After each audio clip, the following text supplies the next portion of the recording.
We are now in the last part of our series in Hebrews chapter 7. Last time we discussed the superiority of the priesthood of Christ. Pinakita po natin kung gaano mas kadakila yung pagkapunong pari ng ating Panginoong Jesus. The author of Hebrews made it clear that the Levitical priesthood was no match for the priesthood of Christ in every aspect. And that they should no longer go back to the old covenant because the new covenant is greater and better. The priesthood of Jesus is not based on a legal requirement concerning bodily descent, nor is it because he was from the tribe of Levi. Hindi po yun yung dahilan ng pagkapunong pari ni Jesus. Hindi po siya galing sa tribe ni Levi, kundi siya po ay galing sa priestly order ni Melchizedek. At siya rin po ay galing sa tribe ni Judah. And the Levitical priesthood ended because they were hindered by death. On the other hand, our great high priest, Jesus Christ, was never stopped by death. Instead, he conquered death, rose from the grave, and continually intercedes for his people. Yung mga Levitical priesthood po, hindi na po sila nagpatuloy sa kanilang gawain bilang punong pare dahil sila po ay namatay. Pero ang ating Panginoong Jesus ay hindi po na pigilan ng kamatayan. Bagkus siya ay nabuhay muli at patuloy na namamagitan para sa mga mananampalataya. Now, we will learn about the eternal and perfect priesthood of Christ. So when Jesus ascended into heaven, siya po'y umakyat sa kanang luklukan ng Ama, seated at the right hand of the Father, he did not just sit on the throne and do nothing. He did not pause or become passive in caring for his people. Hindi po dahil ngayon hindi natin siya physically nakasama, siya po ay nasa langit, ibig sabihin po nun wala na siyang ginagawa. Patuloy po siyang nangangalaga at nagmamahal sa kanyang mga tao. Unlike the old covenant priesthood, again, who were prevented by death from continuing in office, Christ holds his priesthood permanently because he continues forever. He continually lives to make intercession for his people. And because of that, we can draw near to the very presence of the Holy God through Jesus Christ, who saved us to the uttermost and sacrificed himself so that we might be redeemed and reconciled. The primary work of Jesus as high priest is to restore our broken relationship with God. Ito po yung gawain ng ating Panginoong Jesus bilang pare, na maayos po yung nasirang relasyon natin sa Diyos. As we already know, the role of the high priest is to act on behalf of men in relation to God. At ano po yung ginagawa nila? To offer gifts and sacrifices for sins. Nakita po natin yun sa Hebrews chapter 5, verse 1. Ito po yung gampanin ni Jesus. Siya po yung tagapamagitan natin. Sa kabilang banda, ang kasalanan ang naghihiwalay sa atin sa Diyos. Ang kasalanan natin ang naglalayo sa atin sa Diyos. Sin separates us from God. It makes us distant from Him. And it is only through the sacrifice of Christ that a person can be made right with God and draw near to Him. Wala na pong ibang kapamaraanan na tayo po ay magkaroon ng panunumbalik na relasyon sa Diyos, kundi sa perpektong sakripisyo na ginawa ng ating Panginoong Jesus. It is through the priestly work of Christ that we gain access and connection to the presence of God.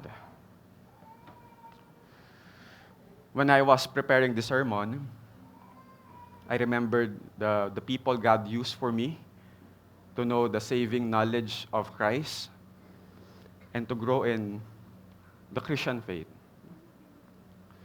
There are influential people whom the Lord used for me to know Him, and I treasure them in my heart. They are God's precious instruments that He used for me to understand the gospel and grow in my relationship to Him. At sigurado ako na may mga ginamit din na tao ang Diyos sa buhay ninyo upang kayo ay ganap na makakilala sa Kanya at lumalim ang inyong pananampalataya. However, people lack and have limitations. But in some sense, these people helped us to draw near to God. Kahit papaano ay tinulungan tayo ng mga taong ito upang tayo ay mapalapit sa Diyos. In a similar way, the priesthood of Christ works this way. Jesus Christ made a way in order for us to go back to God. Si Kristo ang kapamaraanan upang tayo ay magbalik loob sa Diyos. Wala nang ibang kapamaraanan. Jesus Christ alone is our one mediator between God and man. And this afternoon, I want you to understand that we can draw near to God because of Christ, only because of Christ, our eternal and perfect high priest. Under the Old Covenant, human priests could not fully bring sinful people close to a holy God. Yung mga punong pari po dati, no, bago po dumating si Jesus, hindi po nila kayang kompleto dalhin yung mga makasalanang tao sa presensya ng banal na Diyos. The gap was too great. There's a great chasm. Wala tayong kakayahan na makalapit sa presensya ng Diyos. That is why a better and greater priest, Jesus, was needed to bring people closer to God permanently. Nakita po ng Diyos ang pangangailangan natin ng better and greater priest. Nang sa gayon, tayo ay malayang makalapit sa Diyos. And the author of Hebrews listed a number of reasons why Jesus' priesthood is better and greater than the old covenant priesthood. First, we will see that the priesthood of Christ was established with an oath by God Himself. Ang Diyos po mismo ang nanumpa na ang tao ay merong pangangailangan ng permanenteng punong pari na patuloy na mamamagitan para sa kanila. And this makes Jesus the guarantor of a better covenant.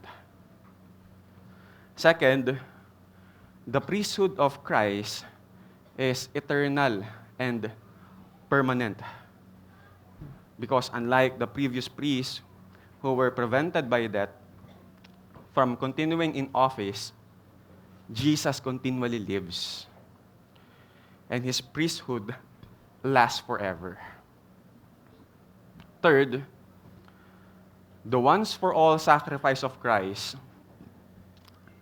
is sufficient to save those who truly depend on him. The priests under the old system had to offer sacrifices day after day for their own sins and for the sins of the people. This constant repetition showed that sin was covered but never fully removed. And the way into the presence of God was not fully opened. Dati pong punong pare, kailangan po nila mag-alay ng hayop para sa kapatawaran ng kanilang kasalanan at kasalanan ng ibang tao. Pero si Jesus, isang beses lang po siya nag-alay at inalay niya po ang kanyang buhay. At ito po'y sapat para sa ating kapatawaran at kaligtasan. Therefore, even though the Old Covenant priests had an important role and pointed ahead to the true mediator, they could not fully and permanently bring people to God. They pointed toward the necessity of a sinless, eternal high priest who alone can completely save everyone who comes to God through him. So church, this afternoon the Word of God is teaching us the priesthood of Christ is superior because his perfect sacrifice was offered once for all, and he eternally intercedes on behalf of his people. It is only through Jesus that we can draw near to God. We can approach God and draw near to his presence because of what our perfect and everlasting priest has done. So first, we will see the priesthood of Christ was made and established with an oath by God himself. Let's read again verses 20 to 22 in order for us to familiarize. It says, "And it was not without an oath. For those who formerly became priests were made such without an oath. But this one was made a priest with an oath by the one who said to him, 'The Lord has sworn and will not change his mind. You are a priest forever.' This makes Jesus the guarantor of a better covenant." I always love to witness the vows in a wedding ceremony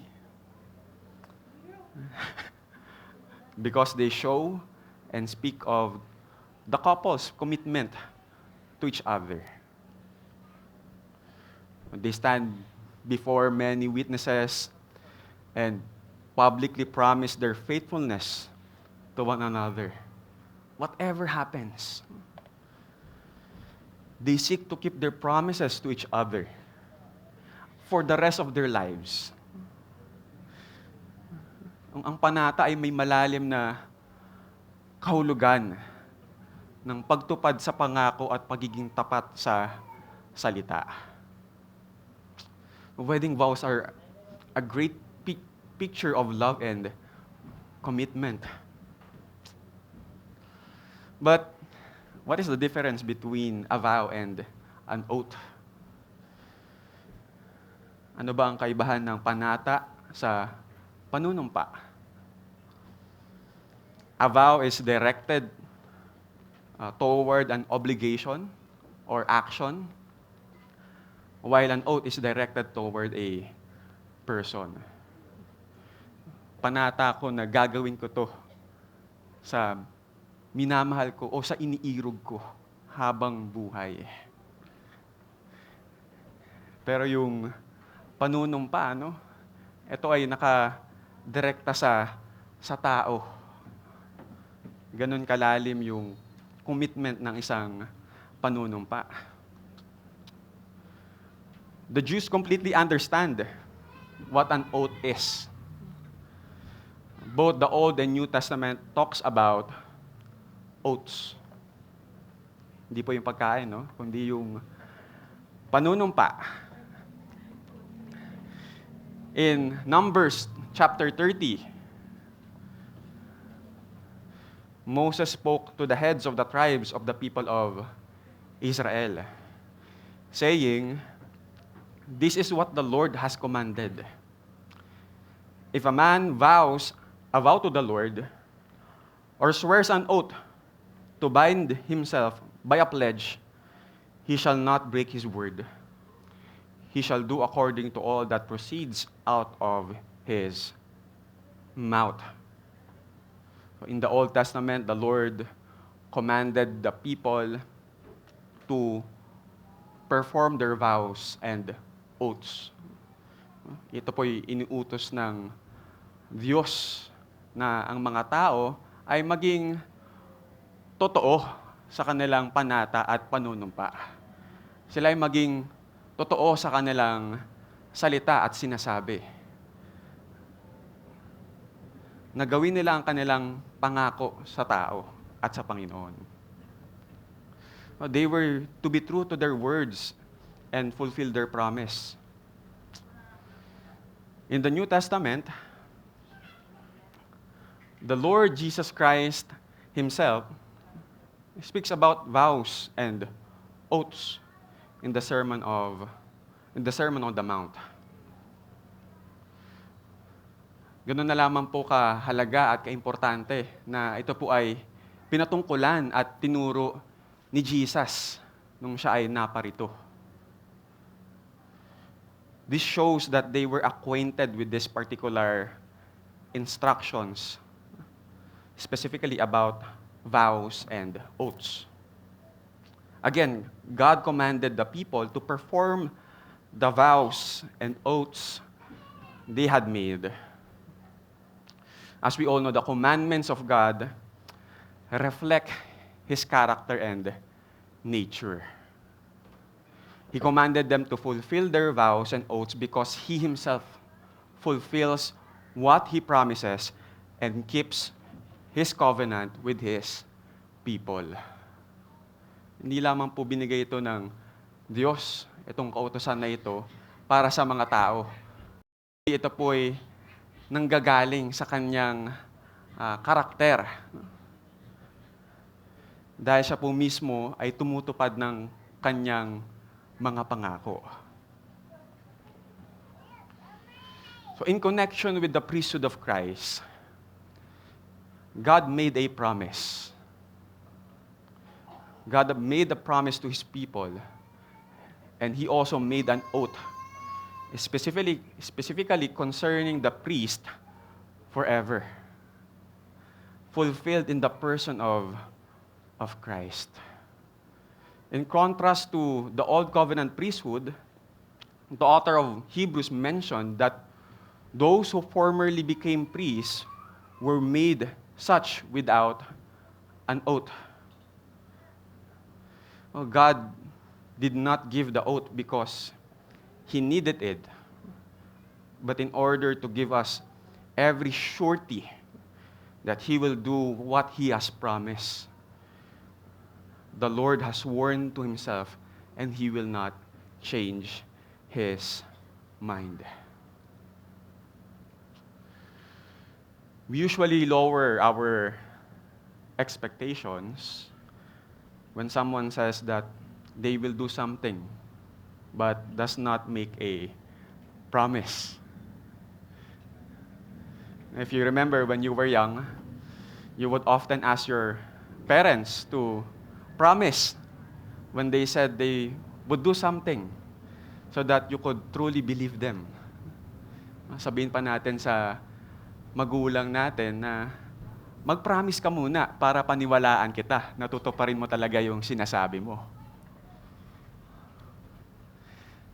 It is the same way with the tradition of the Jews. When someone made a promise, they anticipated and expected it to be fulfilled. Sa tingin ko lahat naman ng tao, no, kapag merong nangako, gusto natin na tuparin iyon. The problem was that they had forgotten the promise of God concerning the priest for forever. Sa preaching po kanina ni Pastor Enteng, no, na yung problema ng tao ay madali tayong makalimot. Nakalimutan nila yung pangako ng Diyos. So what the author of Hebrews did was to remind them of the oath God made about the priesthood of Christ. Pinaalala niya sa kanila na dito sa Psalm 110 verse 4, nangako ang Panginoon na merong darating na punong pare na hindi mamamatay, bagkus patuloy na mamumuhay upang siya ay mamagitan para sa atin.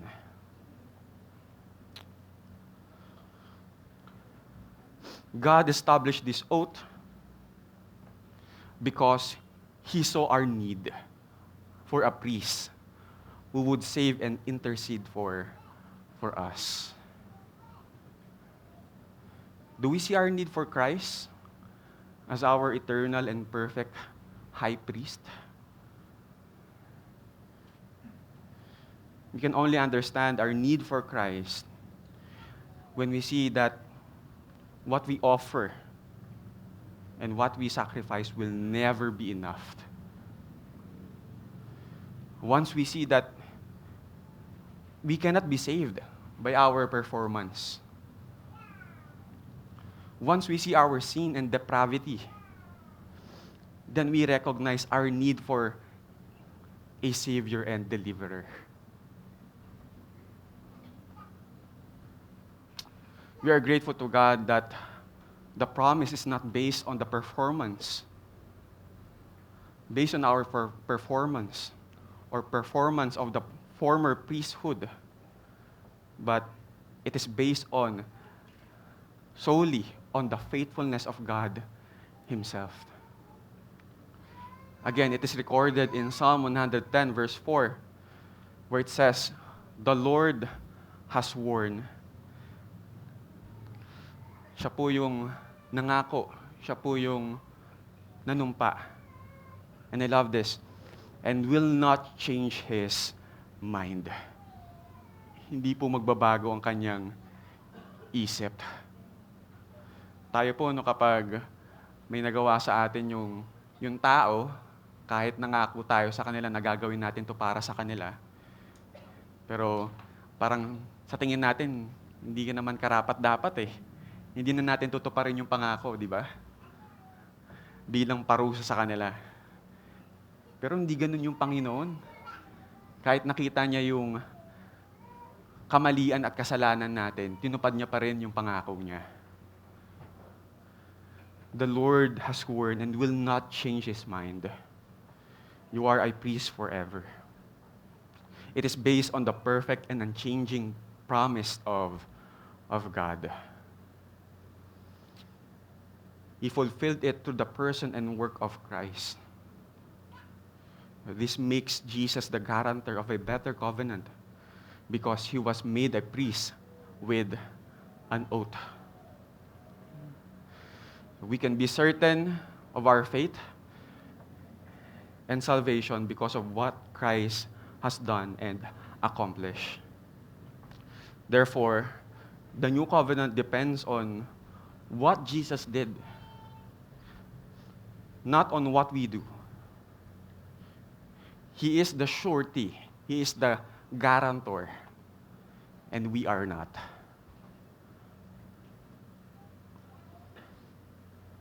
The former priests were hindered and prevented by that.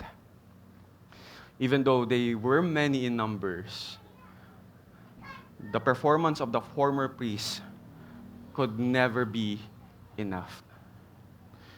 Only what Christ has done is enough. Let's read verses 23 to 25. It says, "The former priests were many in number, because they were prevented by death from continuing in office. But he holds his priesthood permanently because he continues forever. Consequently, he is able to save to the uttermost those who draw near to God through him, since he always lives to make intercession for them." The author of Hebrews explained how Jesus is the guarantor of the better covenant. We will see the clear contrast and difference between the former priest and the forever priest. We usually find things better if there are many in numbers. The more, the merrier. The more the priest, the better. The more the gifts, the offerings, the sacrifices, the greater. That is how we measure things. That is how our mathematics works. It can be true to other matters, but when it comes to the priesthood of Christ, we don't need another priest because he continually lives forever. Yung mga punong pari po noon ay tumitigil sa kanilang gawain at gampanin dahil sila po ay namamatay at hindi na kaya magpatuloy. Pero si Jesus ay hindi po siya napigilan ng kamatayan. Bagkus alam po natin na sa pangatlong araw, siya po ay nabuhay muli. At hindi po doon natapos ang kanyang gawain. Patuloy siyang namamagitan para sa atin. The former priests were many in number because they were prevented by death from continuing the office. Their priestly office is limited and temporary. They did not continue with their priestly office because we are no longer in need of the old covenant priest because we already have Christ. Hindi lang po dahil sila ay namatay at hindi na nagpatuloy sa kanilang gawain, pero hindi na po kailangan ng old covenant priest or the former priest. Dahil si Jesus lang ay sapat na. Patuloy niyang ginagawa ang kanyang gawain para sa ating kumpletong kaligtasan. Jesus Christ was not hindered or prevented by death. The grave could not contain him. Death could not hold him. When he died on the cross, he did not remain dead, but in 3 days he resurrected and ascended into heaven. It is to show his incomparable power and for him to hold his priesthood permanently and continue forever. Akala po natin, nung si Kristo po ay namatay at nabuhay muli at umakyat sa kalangitan, wala na siyang gagawin. Pero sa katotohanan, gusto niya pong ipakita ang kanyang kapangyarihan. At pinakita niya rin po dito na siya ay patuloy sa kanyang gawain. Jesus conquered death in order for us to have life and to become eternal and perfect priest who sustains our Christian life. When we deal with our indwelling sin, we respond as if we are losers. We live as if we have no hope. We think as if we cannot be set free from the slavery of sin. We don't know how to fight against sin. But we need to understand that we are not alone with our fight and battle against sin. We have Christ who holds the priesthood permanently and continues forever. He intercedes for us. He is not passive in dealing with our sins. He lives in order for us we can have hope in life and in death.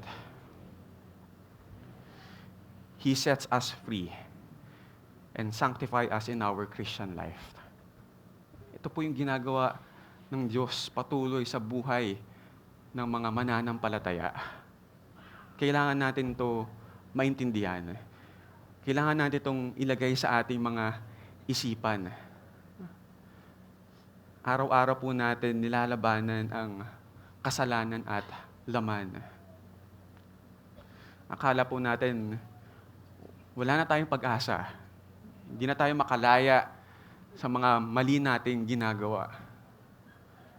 Sa mga kapamaraanan na hindi kaaya-aya at nagbibigay ng karangalan sa Diyos. Hindi natin alam kung paano ito lalabanan. Para bang namumuhay tayo ng walang pag-asa.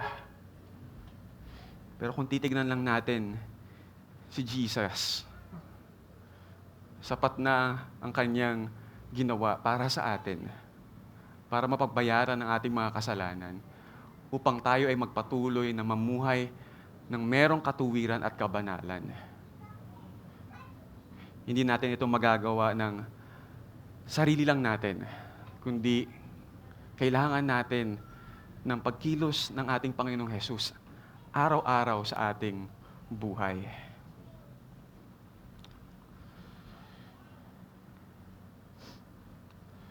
So here we can see, as a result, consequently, Jesus is able to save to the uttermost,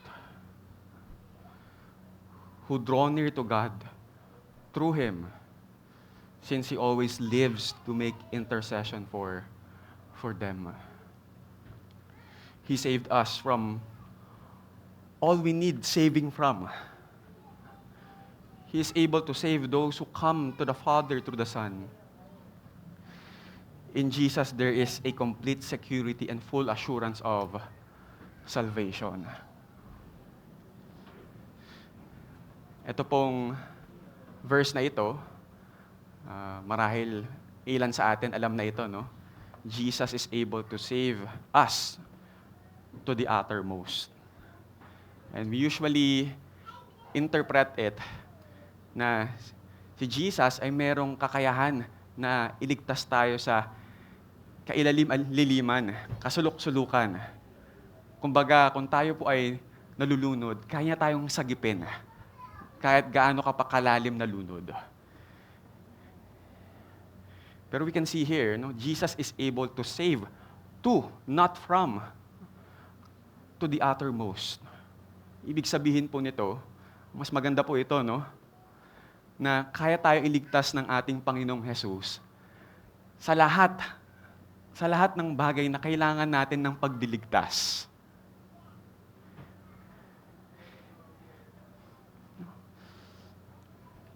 At araw-araw kailangan natin yung tulong ng Panginoon.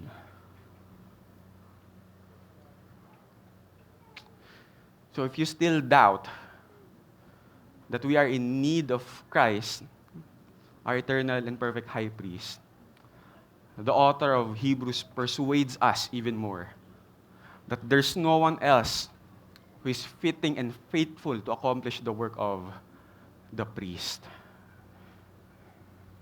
We can see that in verses 26 to 28.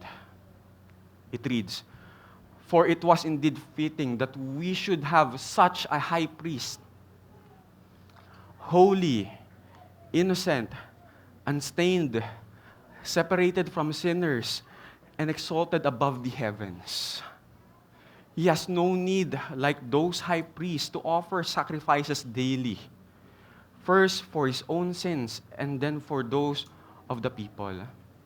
Since he did this once for all, when he offered up himself. For the law appoints men in their weakness as high priest, but the word of the oath, which came later than the law, appoints a son who has been made perfect forever. There's no one more fitting for the role of priest than Jesus Christ alone. For us, church, God has given each of us particular gifts and skills in order for us to serve His church. There's no one more fitting for your role and ministry than you. Pinagkatiwalaan tayo ng Diyos ng regalo at kagalingan para mapagsilbihan ng Kanyang simbahan. At wala nang ibang gagawa nun, no? Kundi tayo. Sama-sama tayong magsisilbi sa simbahan ng Diyos. God has placed you in a specific ministry so that you may be used by Him for the building up of the church, the body of Christ. You all need to be functioning church members for the encouragement and edification of the church. I hope and pray that all of us will be willing to be used in serving the church, knowing how Christ has saved us. In response to what Christ has done and continues to do in our lives,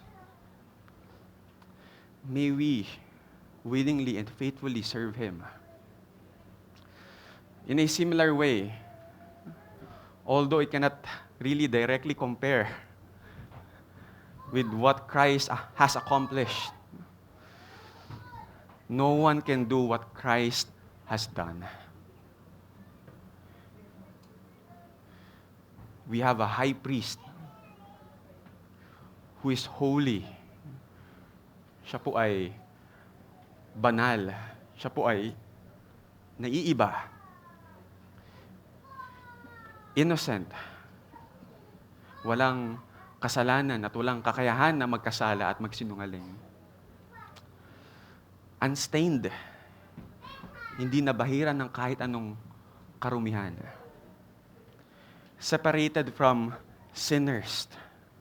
Unlike the former priests, because they are also sinners. What they did is not enough. And I like this, and exalted above the heavens. Siya po ay binibigyan ng karangalan, no? Na hindi kailan mapapantayan ng sino man.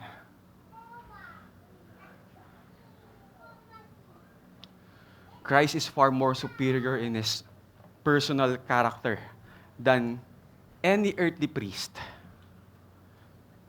This is to show the perfect character of Christ as a priest. And two facts to prove the perfect character of Jesus, which we observed. First, His exaltation in heaven. Second, that He did not need to offer up sacrifices. First, for His own sins, which the other priests needed to do daily. Ayun po yung kaibahan ng pagkapunong pare ni Kristo sa mga dating pare. Na siya po'y binigyan ng karangalan na hindi pwedeng maibigay sa iba. At yung pangalawa, hindi niya na kailangan ng paulit-ulit na mag-alay para sa kanyang kasalanan dahil wala naman siyang kasalanan. Sapat na yung isang pag-aalay ni Jesus sa krus ng Kalbaryo para sa kapatawaran ng makasalanan. Sabi po sa verse 27, He has no need, like those high priests, to offer sacrifices daily. Isipin niyo po yun, no? Araw-araw nila kailangan na mag-alay at magsakripisyo para lang sa pagpapatawad ng kanilang kasalanan. Dito nakita po natin yung kaibahan na sapat na yung isang perpekto at kumpletong sakripisyo ng ating Panginoong Jesus. Since He did this once for all when He offered up Himself. This is totally unique. A priest may bring a sacrifice and offer it on the altar. But Jesus was both the priest and the sacrifice. This is the best sacrifice brought to God the Father by the best priest.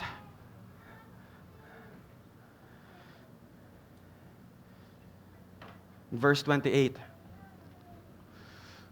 For the law appoints men in their weakness as high priest, but the word of the oath, which came later than the law, appoints a son who has been made perfect forever. Under the law of Moses, the priests were always men with weaknesses. Meron silang kahinaan. Kaya kailangan nilang mag-alay muna. Kailangan nilang ihanda ang kanilang mga sarili bago sila makalapit sa presensya ng Diyos. But Jesus is a Son who has been perfected forever. He is a perfect high priest. He was able to offer up Himself as a perfect sacrifice for our sin. Jesus is perfectly qualified to be our perfect high priest.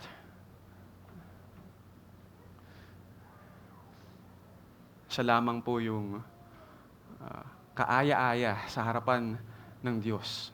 Nang sa gayon, malaya tayong makalapit sa Kanyang presensya. Ito ay pangako. Ito ay panunumpa ng Diyos sa atin. Alam niya ang pangangailangan natin. Pangangailangan natin ng punong pare na magliligtas sa atin at patuloy na mamagitan para sa atin upang magpatuloy tayo sa ating pananampalataya. So church, I hope all of us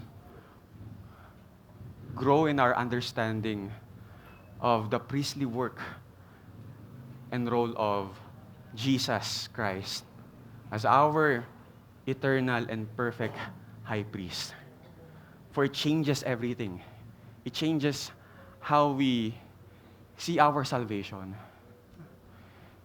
It changes how we go about our Christian life. And we understand that He is the perfect priest who continually intercedes for us. All the more we will be confident in our Christian life. That we are assured of our complete salvation. And not only that, it changes how we do our worship. For every part of our liturgy, every part of our worship service, it points to the priesthood of Jesus Christ. In call to worship, we can come and draw near to the presence of the living God because of what Christ has done. In our confession of sin, we can be forgiven. We can be assured of pardon because of what Christ has done on the cross. Because He continually intercedes for us. In confession of faith, even the book of Hebrews told us that this is the confession of our faith. Everything that we do, even in the communion, we can come to the table, to the very presence of God and have fellowship with God and one another. Because Christ continually intercedes for us. He is priest forever. So the priesthood of Christ is superior because His perfect sacrifice was offered once for all, and He eternally intercedes on behalf of His people.